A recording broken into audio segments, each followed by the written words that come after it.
sebenarnya bisa bisa banyak macam, bisa juga ada juga yang nggak pernah kekerasan fisik tapi bentuknya kekerasan verbal terus. Dan orang ngerasa bahwa oh ya udah nggak apa-apa gitu ya, tapi dampaknya tuh banyak banget, dalam arti ketika aku setiap hari mendengar orang bilang kamu bodoh ya, kamu nggak pintar, kamu apa-apa nggak bisa, kamu kayaknya nggak bisa ngapa-ngapain, lama-lama kalau itu terus yang aku dengarkan, kira-kira ketika itu aku nggak dengar lagi, aku akan ngapain nih? Aku akan bilang itu pada diriku sendiri gitu. Misalnya contohnya gini nih, misalnya kita lagi ngobrol gitu kan ya, dan misalnya aku tumbuh dalam keluarga yang punya kekerasan verbal bahwa kamu tuh bodoh deh Dri gitu ya. Terus udah gitu kayak dan aku setiap hari dibilang bahwa kamu bodoh, kamu bodoh, kamu bodoh, kamu bodoh, kamu bodoh. Setiap hari dibilangin kayak gitu ya. Dan bentuknya kan hanya kekerasan verbal tuh gitu ya. Tapi ketika ada orang lain yang bilang aku bodoh gitu kan ya, dan aku kan bilang oh ya, ya memang benar, setiap hari juga gue dengernya kalau gue tuh bodoh gitu.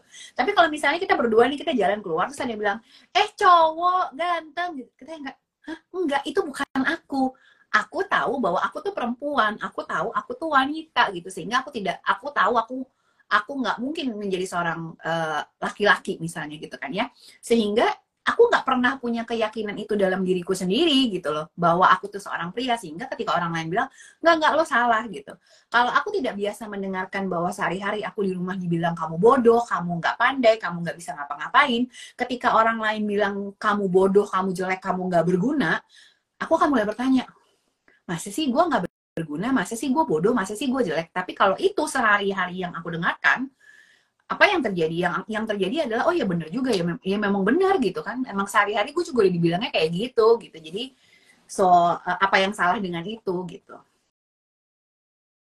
Dampaknya bisa banyak macam ketika kita ngomongin tentang dampak kekerasan apapun ya, adalah satu, kita ngomongin tentang intensitas. Terus kita ngomongin seberapa sering. Misalnya yang kayak tadi yang Tika bilang, misalnya cuman gitu ya, gimana sih gak bisa gitu. Nah itu aja, gimana sih gini aja gak bisa, gak pernah ngomongin bodoh gitu. Tapi ketika kita dengerin gini aja gak bisa, apa sih hal simple aja kamu gak bisa, does that make you feel smart? Enggak dong. Secara otomatis itu akan bikin kita ngerasa kayak, yang kayak gini aja gue gak bisa. Itu apa? Berarti kan aku nggak mampu, aku nggak bisa, hal simple dan hal mudah aja aku nggak mampu. So, apakah aku akan jadi orang yang percaya diri bahwa di kemudian hari aku akan jadi orang yang mampu? Atau mungkin ditanya deh ke teman-teman yang dengerin di sini, ketika denger, lo kayak gitu aja nggak bisa sih gitu.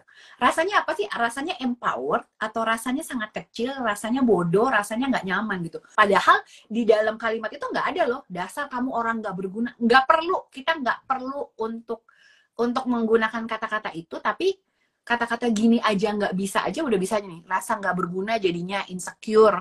Rasanya jadi orang nggak bisa bener lakuin apapun, merasa kecil gitu ya.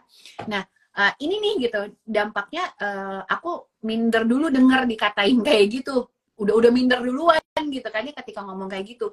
Biasanya aku suka ngajak nih, ketika di dalam ruang konseling aku suka ngajak para parents untuk coba deh rasain kalau kita yang orang dewasa digituin rasanya kayak apa sih. Kalau kita rasanya nggak nyaman, most probably kemungkinan besar anak juga rasanya nggak nyaman. Jadi kalau aku ngomongin tentang kekerasan tuh ya, kita bisa kok ngerasain kita seneng nggak sih digituin gitu. Kalau misalnya kita nggak seneng digituin, dan most probably anak-anak juga nggak seneng digituin gitu. Nah, kita nggak usah ngomongin tentang yang dapatnya sehari-hari nih. Teman-teman di sini aja udah ngebayangin kalau punya temen yang kita ketemu jarang-jarang kayak begitu. Kalau nih kita bisa memilih untuk ketemu dengan orang-orang itu, kita pengen sering-sering nggak dengar bentakannya, marahannya, yang ngagetinnya, pengen nggak sering-sering berinteraksi sama, anggaplah aku teriak-teriak, aku kerjanya nadanya tinggi gitu kan ya, udah nggak mau gitu kan ya, pasti rasanya nggak nyaman. Atau coba teman-teman bayangin, sekarang udah tahu nih satu orang yang kita akan temuin nanti, dan dia kerjanya marah-marah mulu, teriak-teriak mulu. Dari sebelum berangkat aja teman-teman rasanya gimana? Gak jadi ketemu. nggak jadi ketemu. Rasanya males kan? Dan coba deh bayangin anak-anak yang nggak punya pilihan itu. Mau nggak mau aku harus bangun, males ketemu gitu ya. Nah bayangin teman-teman, anak-anak yang nggak punya pilihan, bahwa mau nggak mau, bunda yang ngasih aku makan. Jadi bunda mau marah, mau apapun, aku nggak punya pilihan yang lain. And how hard it is buat anak-anak, apalagi yang di bawah 5 tahun, ngadepin itu sehari-hari. Bingung banget, bener, bingung banget rasanya. Rasanya bingung banget. Orang yang harusnya memprotek aku, tapi dia juga yang marah-marahin aku. Orang-orang yang harusnya menjaga aku dari rasa tidak nyaman, tapi orang-orang ini juga yang nyakitin aku gitu. So, it is very confusing buat anak-anak. Nah, itu salah satu yang banyak akibatnya juga di anak-anak yang pernah mendapatkan kekerasan waktu kecil. Di usia dewasa mereka jadi bingung banget, banyak kebingungan di dalam, because it's very confusing. Atau kadang-kadang mungkin aku hari pertama aku minta susu, mama responnya oke. Oh iya sini sayang. Tapi besok responnya, apaan sih kamu nggak lihat ya? Mama tuh kan lagi kayak begini sekarang gitu. Sehingga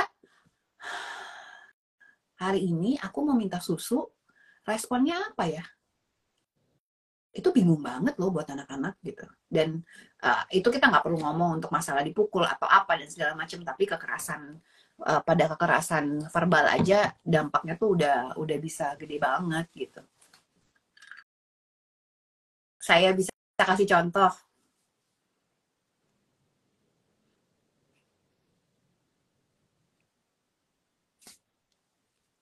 Coba teman-teman ngelihat saya tadi berperilaku kayak begitu, rasanya gimana? Saya nggak perlu pakai suara, saya nggak perlu pakai omongan apa-apa.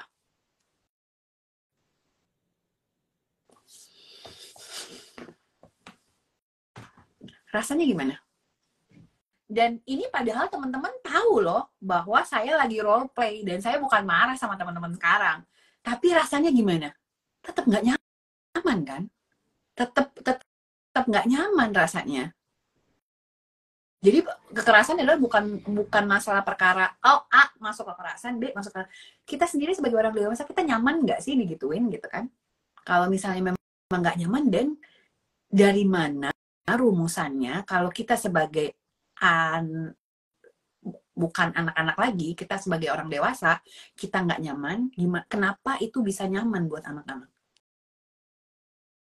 Yes, exactly. Karena buat kita, ini balik lagi kalau kita ngomongin tentang kekerasan, kita pasti nggak jauh-jauh ngomongin dari salah satu ekspertisnya aku adalah trauma.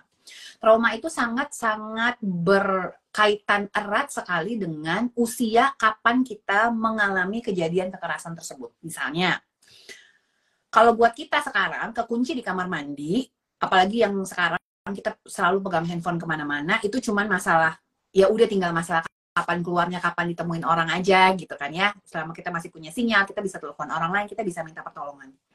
Tapi kalau kejadian yang sama, anak kecil terkunci di kamar mandi, itu perkara hidup dan mati loh, life and death experience banget. Bahwa saya nggak ada siapa-siapa, saya nggak tahu bagaimana cara saya minta tolong, kejadiannya bisa sama banget, tapi respon terhadap tubuhnya itu too fast, too soon, too intense buat anak-anak. Jadi suatu kejadian itu bisa menjadi sangat menyeramkan buat orang lain, belum tentu menyeramkan buat kita gitu. Nah, kalau buat kita yang orang dewasa aja nggak nyaman, apalagi buat anak-anak gitu. Pasti nggak nyaman banget gitu. Sekarang kita tahu handphone kita bisa rusak. Terus sengaja kita banting-banting nggak? Ada nggak yang sengaja saya banting-banting aja gitu kan? Karena memang handphone akan rusak gitu. Karena udah akan rusak, ya udah saya banting-banting aja handphonenya. Enggak kan? Handphonenya dipasangin casing, handphonenya dipasangin apa tuh, screen guard, ya kan? Tiap kali kalau baterainya habis, saya charge. Handphone loh. Kenapa kalau anak kita nggak kayak gitu? Kenapa kalau kita sendiri kita nggak kayak gitu gitu? Tanaman tuh bisa mati. Kalau kalau misalnya nggak dikasih air, dia akan mati. Mungkin nggak kita piara tanaman, ini kan bakal mati anyway, ya udah nggak usah dikasih air.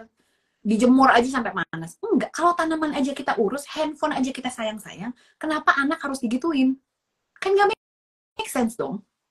Justru tujuannya, it's the other way around, karena dunia segitu kerasnya, anakku harus punya tempat pulang di mana dia bisa merasakan cinta, bukan kejahatan.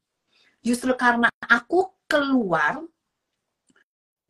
aku harus fight keluar, aku harus pulang, aku harus tahu ngecas di mana. Dan itulah dia anak-anak itu di mana aku ngecas gitu. Coba deh bayangin, mungkin kalau kita ngerasa kita yang zaman-zaman sekarang kita nggak punya kayak gituan gitu ya. Sekarang apa yang kita alami? Capek kerja, kita mau cerita sama siapa? Cerita sama mama. Cerita sama mama dulu yang kamu baru anak 1, ya kan?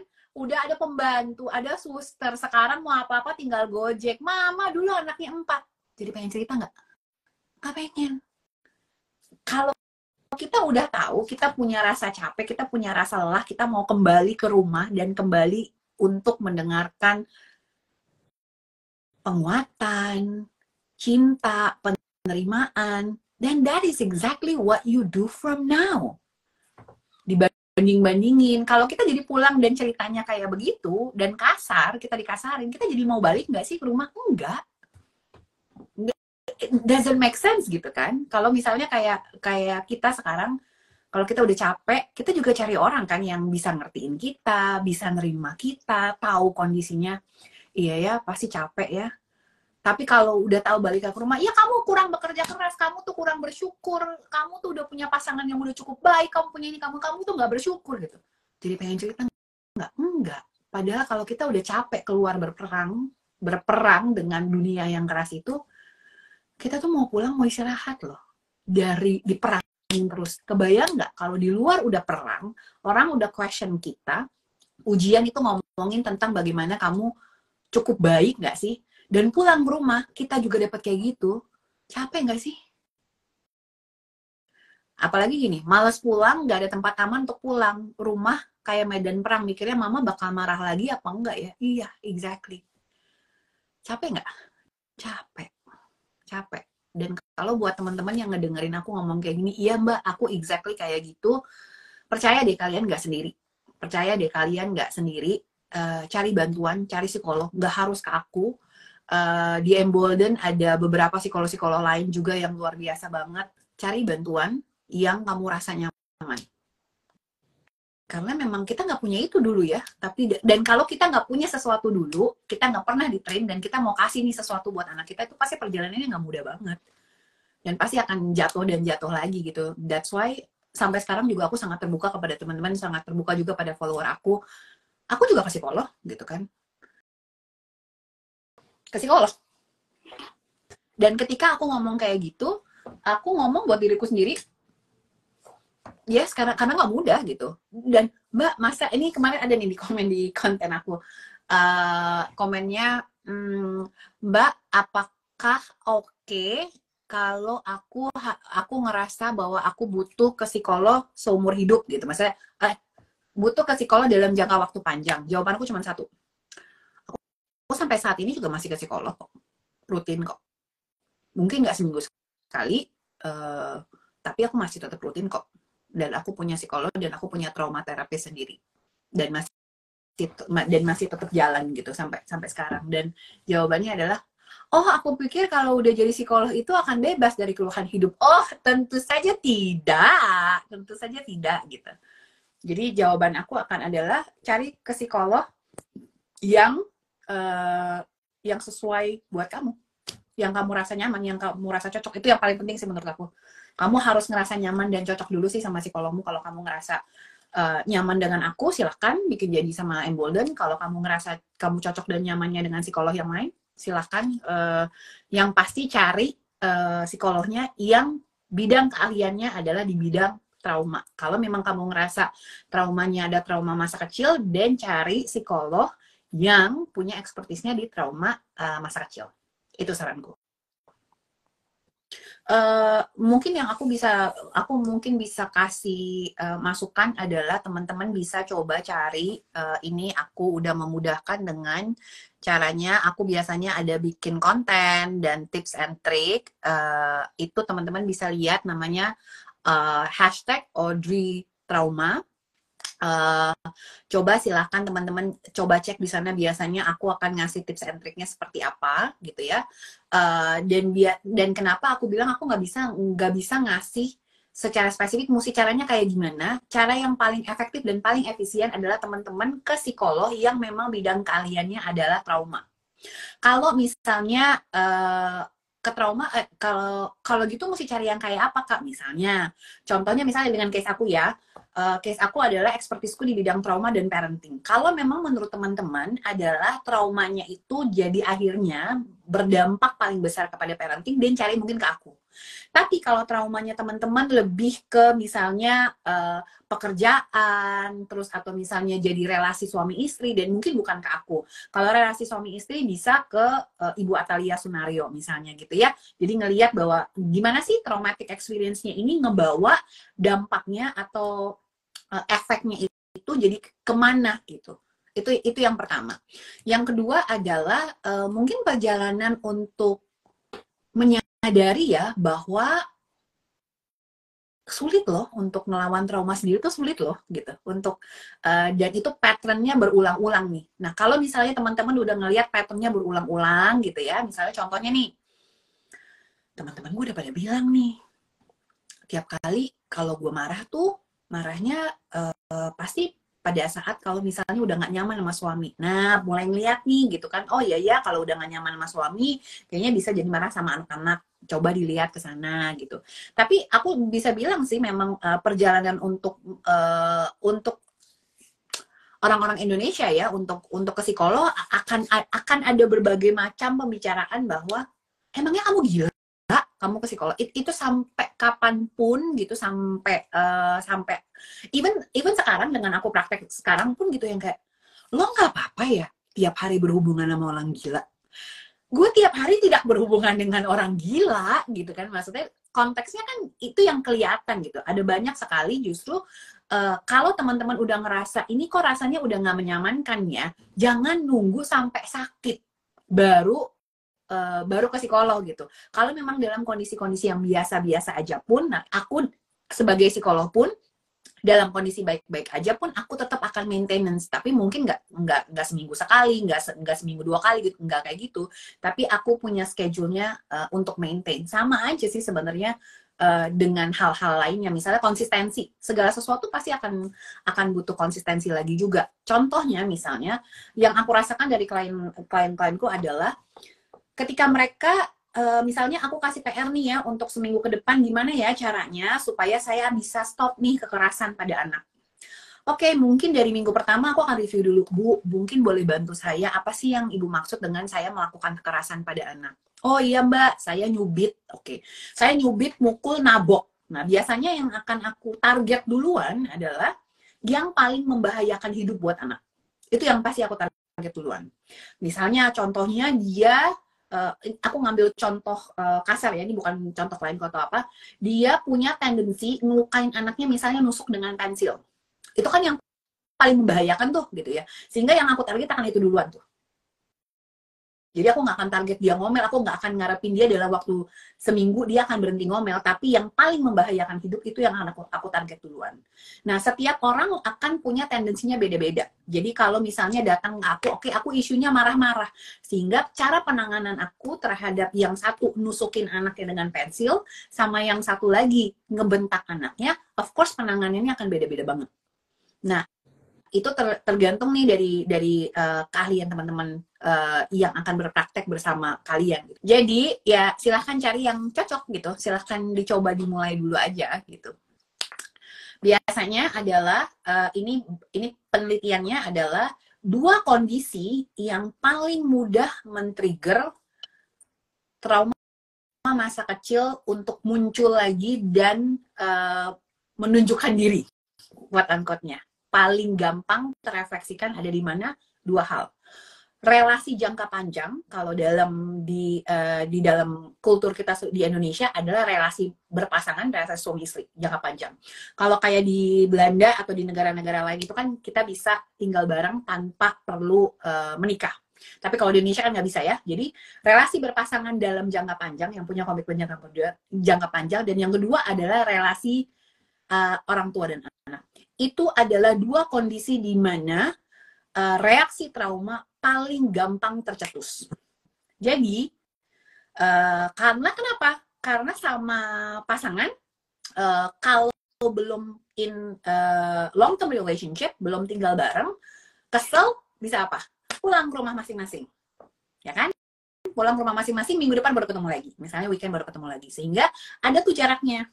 Kalau sama suami, ya kan tidur sama dia lagi seranjang, ya kan, serumah lagi. Apa ya kalau rumahnya kecil yang kita kontrakan, ya kan, geser dikit dia lagi, geser dikit dia lagi gitu kan. Itu akan terus bergesekan terus gitu. Nah kalau sama anak-anak juga sama anak-anak, apalagi anak-anak usia dini, itu akan banyak sekali terus bergesekan sama anaknya.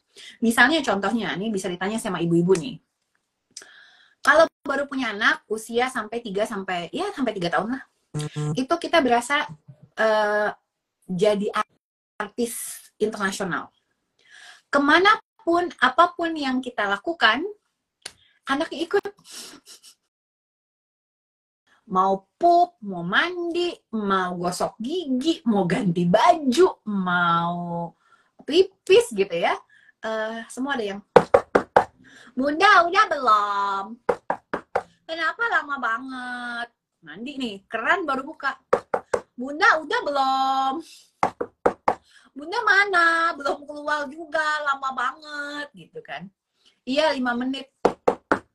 Ini udah 100.000 menit. Gini terus gitu kan ya. Jadi artis internasional kita gitu. Nah, kenapa? Karena intensitasnya tuh tinggi banget. Karena intensitas segitu tingginya, kalau memang kita tidak punya tips and trick bagaimana cara meregulasi emosi, dan terus masih traumanya juga masih terus, kita bilang lukanya masih basah gitu kan ya, itu akan sangat mudah ke trigger sekali gitu. Sangat mudah ke trigger sekali gitu.